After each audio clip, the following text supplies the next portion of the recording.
Hello, so today I'm going to teach you a technique on how to make these quite realistic flapping butterflies, and also let's not forget our beautiful moths.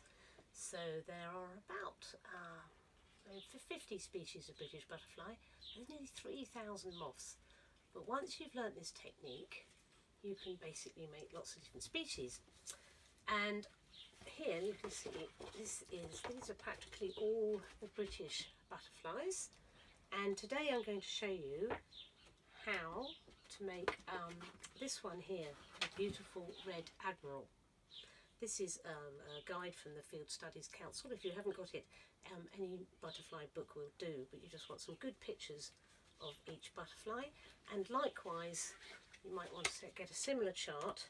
It shows you all the different moths, or these are only actually a few of the number of moths that we have. So to make the red admiral, what you're going to need are 2 sheets of black paper cut into a square like that. You're going to need the template, which we're going to put on our website, which will be downloadable from the news section of our website. You're going to need some some red and white paint, some paper glue, some scissors, paintbrushes, this really good handy cotton bud, and then, if you can get hold of it, some merino wool, this black merino wool, which is again available online, and the details again on our website. And you'll need some warm water. So if you want to get all those materials together, and you also need sort of very fine sort of bendy stick. This is the end of a willow, but you could use a fine bit of hazel or maybe birch. It's just got to have a bit of give in it. So there you go. If you want to go and get all those materials, then come back and I'll show you how to make them. So welcome back. So to start making your red admiral, you're going to get your 2 black squares, and if, like mine, you've got white on one side, just make sure the black is on the outside. Put them together and fold them very carefully in half, like that. And then you take your template, you can cut out of paper, and place, it's very important to place that bit of your butterfly on the folded bit, and then very carefully just trace around it with a pencil. I'll put my glasses on to do this. So you just want to just follow all those lovely frilly edges of this red admiral. You should be able to see red admirals. They've started to come out now. They're some of the later emerging of our butterflies, but this is a great time of year to see them. So as you can see, I've now got that shape, and then you cut it out, obviously still folded, because butterflies and moths are completely symmetrical, which means they're exactly the same on both sides. So this is a very easy way of making sure you get their shape right.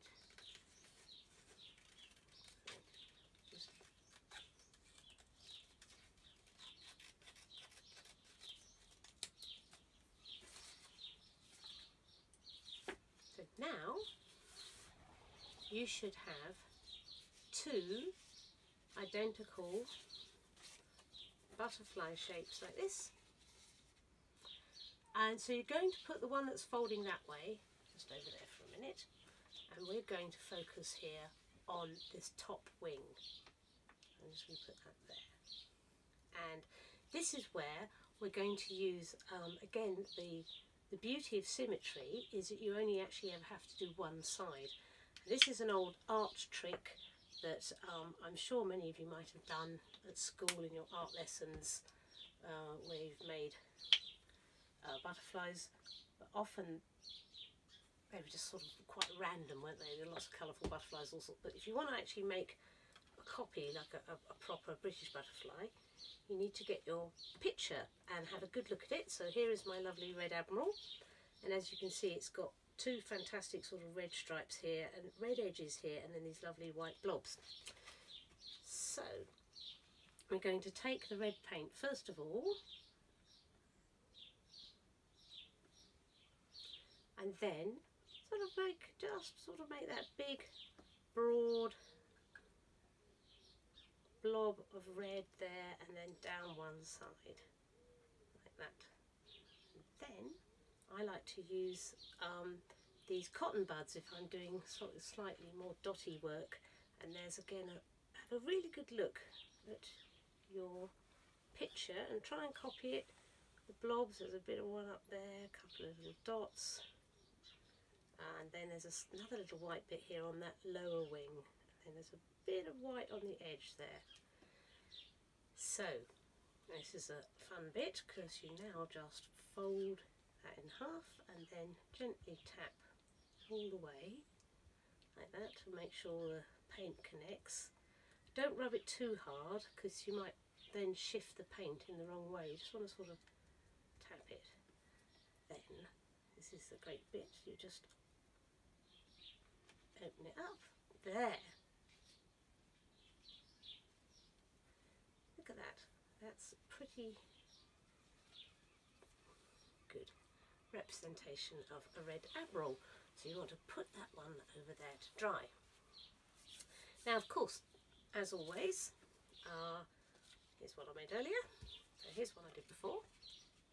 So we're going to use that, and we're going to go and get that other bit with no paint on, which is the lower wing, and that's folding that way. And lie that down flat. Then you have a look. Now this red admiral, actually, if you look at its antennae, it's actually got a black and white sort of stripy antennae. So I'm going to use that one, and you're just going to fold it in a V shape, just like that. Okay. If you haven't got a black and white one, don't worry. I mean, it's pretty close to black actually. Then you take a bit of masking tape and you just tape that in place.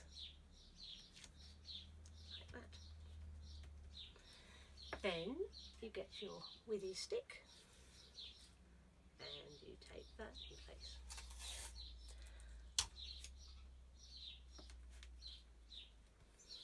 So that's good and secure. Yep. Then you take your glue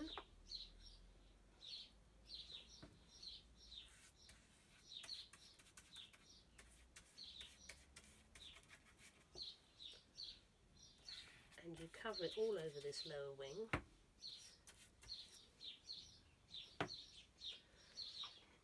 Then you place your top wing over there. Hopefully try and match up as good as you can.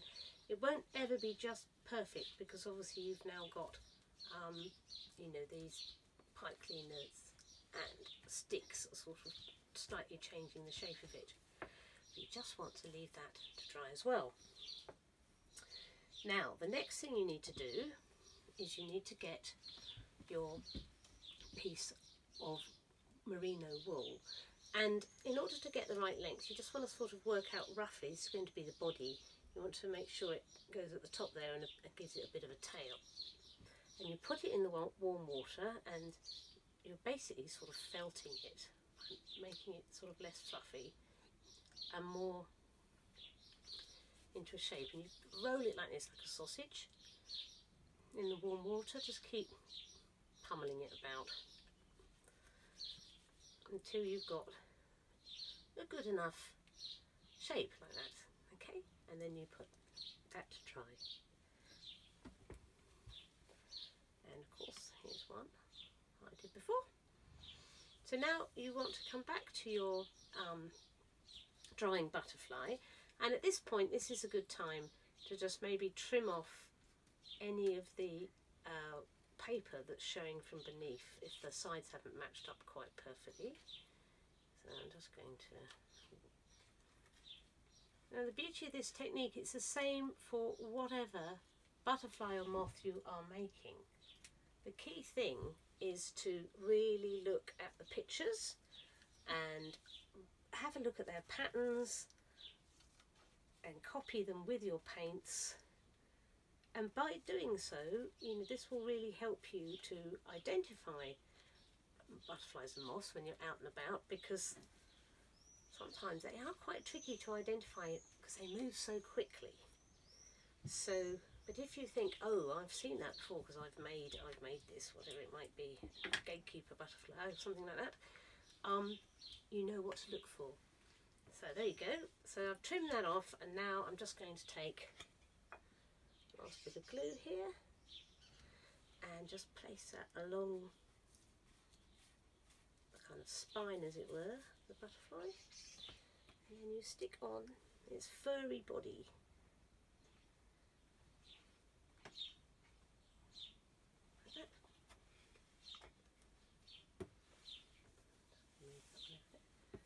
So there you go, look at that, that's a lovely red admiral butterfly. There you go. So, I'm going to put that with the others. So yes, do get these field guides or books and have a good look at all the pictures, and then just using those simple techniques, see if you can make a whole load of butterflies and moths. And I do hope you enjoy spotting them out and about in your garden or in the parks and the meadows. Thank you.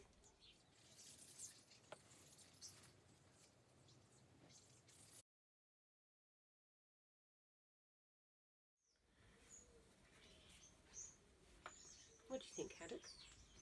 What do you think, Haddock?